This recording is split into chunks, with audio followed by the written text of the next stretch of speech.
Hi, everybody. I'm just going to tell you a little bit about some strategies that I use to stay safe because when we're out in the community during this period where there is an opening from shelter in place, we may encounter people that we can't tell whether or not they have the virus.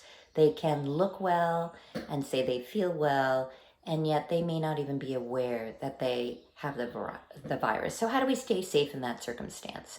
Well, first is to understand what are the ways that the virus can leave the body. There's only one way that's consequential, and that is through the breath.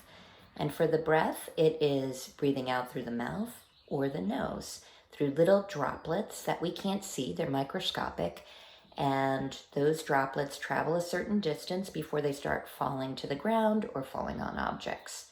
If we are close to those people and they're not wearing a mask, then it is quite possible that we could inhale that virus. So, one of the techniques that we use, and that is ideal, is to keep a little distance between us and other people. And the other technique, which we've learned plenty about, is wearing a mask. Wearing a mask helps for two reasons. One is if it's worn properly, so it covers both the nostrils, so it's over the nose and under the chin and covers both the nostrils and the mouth. That's a proper way to wear a mask. If a person doesn't know they have the virus and they breathe out, it will get trapped on the inside of that mask. If you're standing near someone who doesn't know they have the virus and looks well, wearing a mask yourself may prevent some of the larger of those droplets from getting inhaled in. We're not sure yet about the smaller droplets, but it also protects us because sometimes people that are breathing out the virus lands on an object.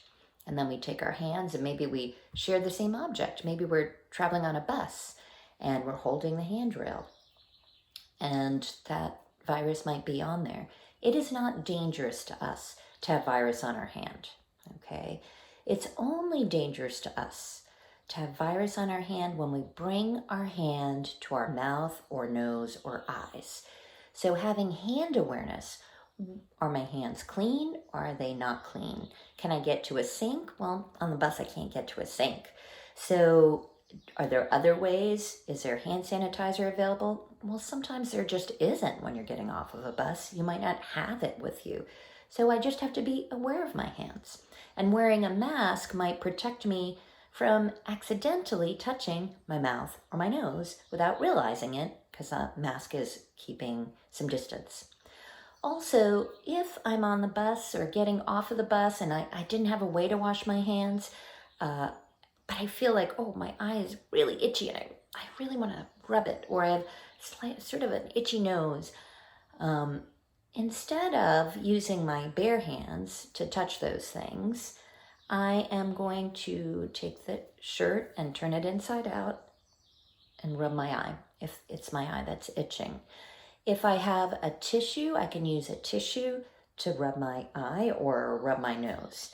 But I never want to rub my nose directly with my fingertips because I'm either going to contaminate myself, or if I have the virus and I don't know it, I could contaminate other people. So that's a little tip and a little guidance around that. When I go out into the world and the conditions are constantly changing, I'm off the bus, I'm in the fresh air, there's lots of room, it's not crowded where I am. That's relatively less favorable to the virus and more favorable to me. If I walk into a shop, I may find that the conditions are pretty good in one section of the shop, but as I turn the corner, I may see the conditions are not favorable to me. They're favorable to the virus. And I'll give you an example. I went to the store for milk. And when on my way there, I decided to plan what other things do I need. I needed some peanut butter. And when I got into the store, I grabbed the milk and I turned the corner to get the peanut butter. And there were people at the end of that aisle that had their masks off. Two had them on, one had no mask. and they were all talking and laughing. Now, laughter moves that virus a little further away from their body if they happen to carry the virus. I don't know. There's no way for me to tell. So I said to myself, the conditions in the rest of that supermarket were okay, but in this aisle, the conditions are more favorable to the virus. Even though the people may be wonderful, the conditions, if they're favorable to the virus, they're not favorable to me. Maybe I can live without peanut butter. So planning, making a list before I go is important, but flexibility. If the conditions change and it's not favorable to me, that's difficult too. The next, besides that, is trying not to crowd if you have control over that, and also being aware about the duration that somebody spends in a space. So duration is important because the longer we're exposed to an environment or the longer we deliver breath into an environment, the greater potential there is for virus to linger in that environment. So it's not just the size of the space, but it's also duration that people are in it and the activities that they're doing in that.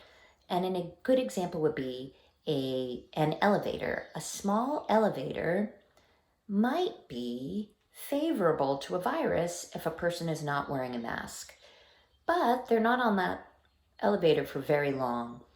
So if I see the elevator doors open and somebody is on there that's wearing a mask and it's only going to be a few seconds, that's probably a safer place to enter than a small shop, which might be much bigger than an elevator, but people have been in there for a while and it's clear that they're not wearing masks.